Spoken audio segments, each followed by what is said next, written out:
Salut les devins, c'est Saikyo. Il est l'heure pour moi de vous proposer ma review de l'épisode 7 de Boruto. Et honnêtement, et surtout si vous avez vu ma vidéo spéciale spoiler justement, épisode 7, 8, 9 et 10 de Boruto, qui est toujours sur la chaîne bien sûr, je vous mettrai le lien en description. C'est vrai qu'on avait les épisodes 8, 9 et 10 sans vous spoiler qui annoncent du très très bon, mais honnêtement cet épisode 7, on en attendait pas grand chose. On avait que le titre qui nous disait que cet épisode-là s'appelait Amour et Chips. Et honnêtement, ça sentait vraiment à planer le hors-série, une histoire d'amour un petit peu bidon avec Chocho, quelque chose comme ça. Et je m'attendais surtout à un épisode comique plutôt qu'à un épisode qui ferait un petit peu avancer les affaires de tout ce qui se passe dans Boruto. Et au final, même si on est resté sur un fond de filler, il faut le dire, eh bien l'épisode a réussi à me surprendre un petit peu. L'épisode en soi, il est pas génial, il est pas excellent non plus, mais je pense que j'en attendais tellement pas du tout de cet épisode-là qu'au final j'étais agréablement surpris. Et pour commencer, une chose intéressante que j'ai trouvée qui m'a surpris dès les premiers plans de l'épisode, c'est qu'on parle encore du fameux monstre là qui possède un petit peu tout le monde. Celui qu'on suppose ensemble sur la chaîne depuis de plusieurs semaines maintenant, comme étant le monstre le Noué en mythologie japonaise. Et on a même Boruto qui se met à réaliser des dessins de quand il voit des personnes en fait possédées, on voit du Shino, etc. Des dessins qui sont très mal faits, bon mais en tout cas ça représente plutôt bien ce qu'il voit je trouve, même si dans la série s'en sont moqués, je trouvais que c'était plutôt ça, une sorte d'aura sinistre autour, même si le dessin est dégueulasse, ça montre bien ce que c'est. Et si ce passage-là m'a surpris, c'est parce qu'en fait, on ne met pas vraiment de côté cette affaire-là avec le monstre, et on sent qu'une petite enquête est menée, et donc c'est pas vraiment juste du filler pour du filler, vous voyez ce que je veux dire? C'est pas juste les petites histoires de Chocho et compagnie, avec quelques indices justement en nous disant qu'il y aurait un manipulateur, mais que ça serait bizarre que les personnes possédées et manipulées gardent des souvenirs de leur situation. Et on finit avec une phrase intéressante nous disant le coupable devrait alors avoir un objectif particulier. Alors je vous le dis, à partir de cet épisode-là, on n'arrivera certainement pas en tout cas à trouver qui est vraiment le coupable de tout ça, mais ça pourrait être un indice pour nous faire comprendre que si les personnes possédées se rappellent de ce qui leur arrive, c'est que c'est volontaire. Et à partir de là, je pense qu'on pourrait même en déduire une chose, c'est que cette bête-là ou ce monstre-là fait en sorte que tôt ou tard on puisse remonter à lui, et en particulier je pense Boruto. Il laisse des petits indices par-ci par-là, par exemple Shino qui s'est souvenu de plus de choses que les autres, pour que ça donne de plus en plus rapidement envie à Boruto d'aller traquer cette bête-là, ou même à Konoha vu que c'est même venu aux oreilles de Naruto. Surtout que quand on poursuit la discussion de Boruto et de Shikadai, d'ailleurs petite parenthèse, c'est drôle de voir que Boruto est fan de burgers alors que son père est fan de ramen, je pense que c'est pour vraiment casser les codes, vous savez, nous montrer encore une fois qu'ils sont pareils, à la fois Boruto et Naruto sont passionnés par des choses dans la vie, mais ce ne sont pas forcément les mêmes. Et pour montrer qu'il y a une rupture vraiment générationnelle, comme quoi, le burger c'est ce qui représente probablement la nouvelle génération, et je ne sais pas, je ne suis pas un expert en culture japonaise, mais je pense que les ramen ça doit plutôt bien représenter aussi l'ancienne génération, ou plutôt un côté un peu plus traditionnel justement. Bon bref, et dans la dernière phrase que dit Shikadai, on a pu lire que ça avait de quoi accréditer la thèse de la maladie. Justement le fait qu'on a l'impression que ce sont des mecs qui pètent un peu les plombs comme ça, sans raison, qui deviennent un petit peu fous, donc en gros on pense que ces mecs-là sont des malades mentaux. Et ça me conforte encore plus dans l'idée que on dirait vraiment que cette bête fait en sorte que seul Boruto puisse vraiment la voir et lui donner envie d'aller la chercher et pas vraiment aux autres. Comme ça, tout Konoha, les médecins de Konoha ou autres, se disent qu'au final ce sont des habitants de Konoha qui ont pété un câble et qu'il va falloir les interner, les soigner, quelque chose comme ça. Donc je pense que tôt ou tard on va se retrouver avec un face-à-face avec cette bête, mais surtout que les chemins de Boruto et de Naruto devraient s'y retrouver. Et étant donné que Boruto est beaucoup plus confronté à cette bête-là à peu près tous les jours de sa vie au final,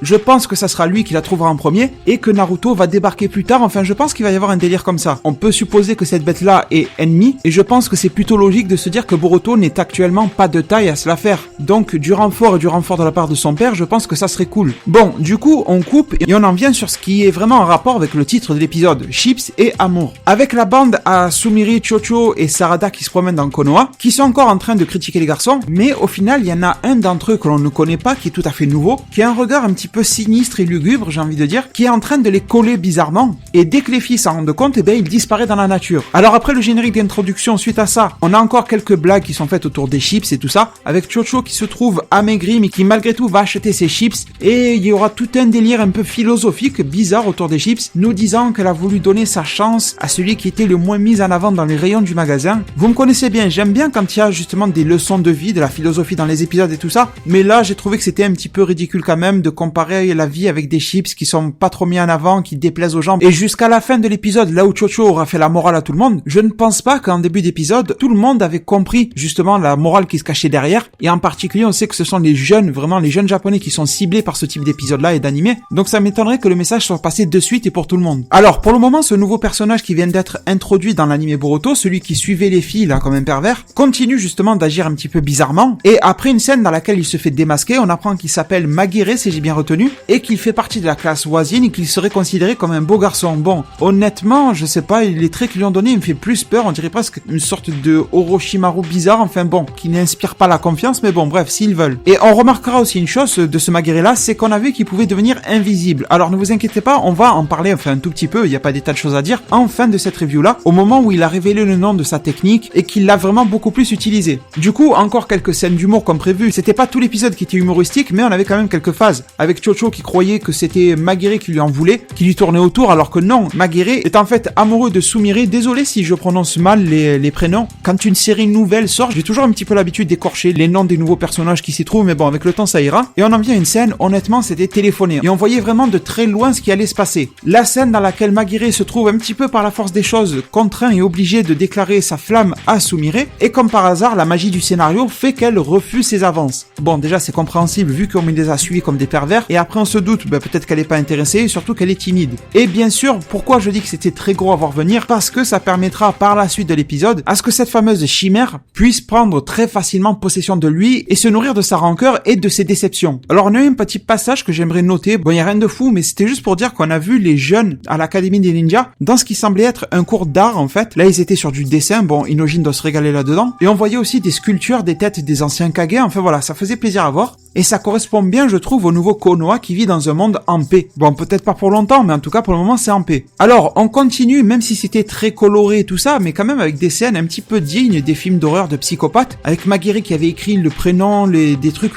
concernant la fille Sumire sur le tableau de l'école. Il a fait en sorte de faire tomber plein de petits papiers dans lesquels il y avait écrit « Je te vois, je t'observe », enfin bon. Même Boruto s'est mis à tirer une sale gueule parce que ça lui faisait peur. C'est vraiment le truc effrayant. Et ensuite, on est vraiment arrivé dans une scène de pourchasse, en fait, de poursuite, dans laquelle les garçons sont restés pour protéger Sumire, et Maguire, lui, s'est débrouillé pour faire en sorte que Sumire se retrouve toute seule. Alors sa petite stratégie là pour isoler Sumire tenait la route, sauf pour une chose, c'est avec le panneau électrique là qui descend pour boucler là, les différentes issues dans l'école. Bon déjà dans les épisodes précédents, on avait vu une fille, je ne sais plus si son nom a été dit, mais utiliser des parchemins explosifs pour péter ce genre de choses. On a Chocho qui aurait pu très facilement le péter, enfin on avait pas mal de très bons jeunes ninjas qui sont là et qui auraient pu péter cette grille là s'ils avaient voulu l'ouvrir et l'exploser. Et une autre chose que je me suis dit aussi, c'est où sont les professeurs? Où est Shino? Enfin bon, je sais que c'est pour arranger le scénario, mais qu'est-ce qu'ils foutent? Il y a de la fumée, il y a l'alerte incendie ou je sais plus trop quoi, la barrière qui tombe, enfin je trouve que ça fait un peu gros sans action des professeurs. Enfin bref, tout ça était destiné pour nous mettre dans la confrontation entre tout le monde et en particulier Sumire et Maguire, qui cette fois-ci est bien sûr possédé. Boruto le voit, il voit ce halo sinistre autour de lui et il voit même une forme de tête bestiale qui s'en dégage. Et sur ce passage-là, j'ai trouvé deux choses importantes à remarquer. La première, c'est qu'on commence à sous-entendre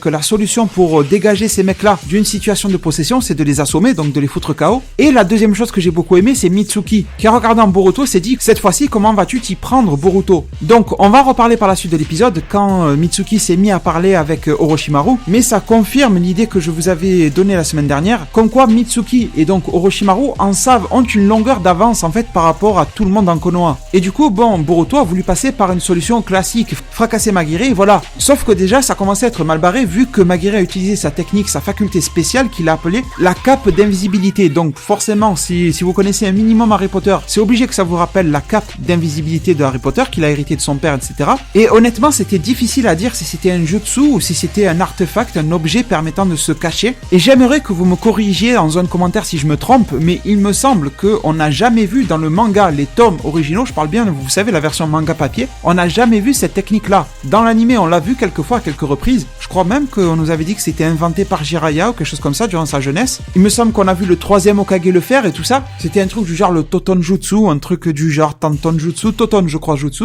Mais dans le manga, je n'ai aucun souvenir de quelqu'un qui l'utilise. Et du coup, ça pourrait confirmer encore un petit peu le côté filler justement de cet épisode-là, ce qui n'est pas surprenant du tout. Et au final, là où on croyait qu'ils allaient se démerder pour lui taper assez fort sur la tête, c'est Chocho qui a pris les devants, qui a parlé, qui a continué sur sa morale par rapport au ship et à en faire un relationnel avec la vraie vie. Et au final, elle s'est juste mise à lui faire la leçon et à lui faire prendre conscience de ses actes et à lui faire comprendre que ce qu'il faisait n'était pas bien, ce n'était pas un bon jugement des choses qu'il avait. Et je ne sais pas pour vous, mais ça m'a fait énormément penser à la guerre des ninjas à la fin de Naruto Shippuden, quand il avait tous les Edo Tensei là qui combattaient et que l'alliance ninja, la team Naruto et compagnie, se sont rendus compte qu'il fallait simplement créer un choc émotionnel dans les personnes, dans les Edo Tensei, pour arriver à les dégager et à faire en sorte que leurs âmes rejoignent le monde des morts. Alors là, ce n'est pas un mec sous Edo Tensei, mais j'ai trouvé que c'était un petit peu le même délire. Le fait que le choc émotionnel puisse dégager la personne de toute possession possession. Et au final, l'Edo Tensei, c'est un peu une forme de possession. C'est la possession d'une âme défunte qui est mise justement dans un réceptacle. Vous voyez, c'est un peu la même chose. Et bon, bien sûr, maintenant, on en est au petit moment de la rédemption. Magiri s'excuse de ce qu'il a fait. Il se rend compte de ses actes et finit par s'évanouir. Et il n'y aura pas de fin très heureuse pour lui parce que Sumire ne va pas lui dire « Ok, je sors avec toi ». Et en parlant de Sumire, je sais qu'elle ressemble énormément à une nouvelle Hinata et qu'elle pourrait être destinée à Boruto, mais étant donné que la série Boruto veut faire en sorte qu'il y ait énormément de similitudes entre l'anime Boruto et l'anime Naruto, mais qu'en même temps il y ait énormément de différences. Du coup, je pense que voilà, on a des personnages qui ressemblent à l'ancienne génération, mais qui ne vont pas finir comme l'ancienne génération. Du coup, est-ce que le couple Sumire-Boruto va se former? C'est un peu trop tôt pour le dire, mais je trouve que ça ferait trop répétition par rapport à Hinata et Naruto. Et ça n'a rien d'incohérent, je ne sais pas quoi, mais c'est juste que j'ai l'impression vraiment que cette série Boruto essaye de se détacher de ce qui a déjà été fait.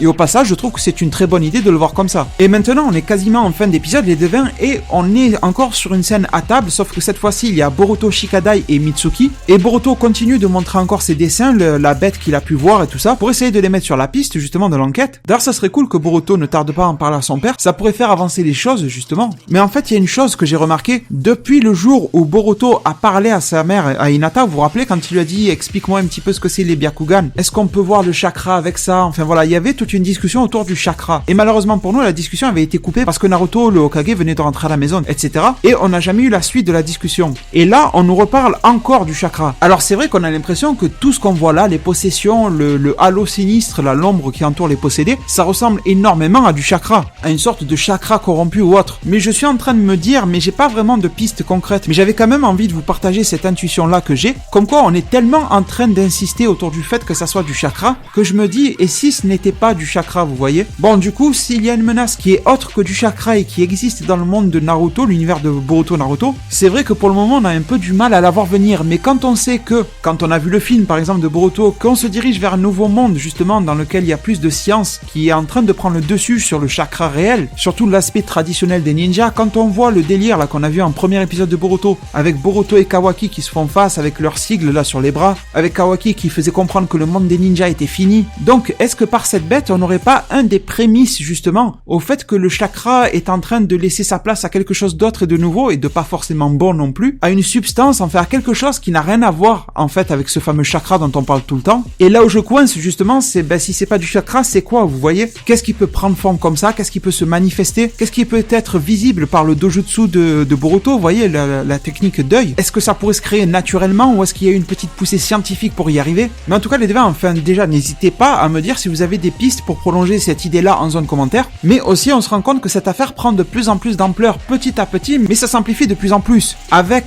en toute fin d'épisode, la discussion entre Shikamaru et Naruto. Vous savez ça, dans les animés, là, ces petites discussions comme ça, c'est des choses qui payent pas de mine, mais moi j'adore vraiment ce truc-là. Et là, dans cet épisode, on en a eu deux, parce qu'on a eu celle-ci, et à la fin, on a eu aussi celle de Mitsuki et Orochimaru. Et on sent justement ici que Naruto est de plus en plus préoccupé, et il demande même si le chakra est visé. On nous dit qu'une enquête est en cours, donc voilà, je pense que pas mal de choses vont pas tarder à se débloquer, et vous sentez encore qu'une nouvelle fois, la question du chakra est mise en avant là-dedans. Et pour finir, les devins, une discussion que j'ai appréciée par-dessus tout, celle de Mitsuki et Orochimaru. On a même vu qu'ils se parlaient directement, question-réponse. Avec Mitsuki qui disait que Boruto semble bel et bien le voir, et on voyait que Orochimaru en retour lui donnait justement des indications auxquelles Mitsuki disait oui, tout à fait, etc. Et il a continué à donner des infos en disant que pour le décrire, Boruto a parlé d'un monstre, donc je pense que Mitsuki et Orochimaru sont pas forcément au courant de la forme visuelle qu'il a, qu'ils doivent le connaître, le ressentir, en savoir un petit peu plus sur son origine, sa création, et surtout, une chose dont je suis de plus en plus sûr, c'est que Mitsuki et Orochimaru savent parfaitement quelles sont les intentions de cette chimère-là, de ce monstre, pourquoi il possède des gens, etc.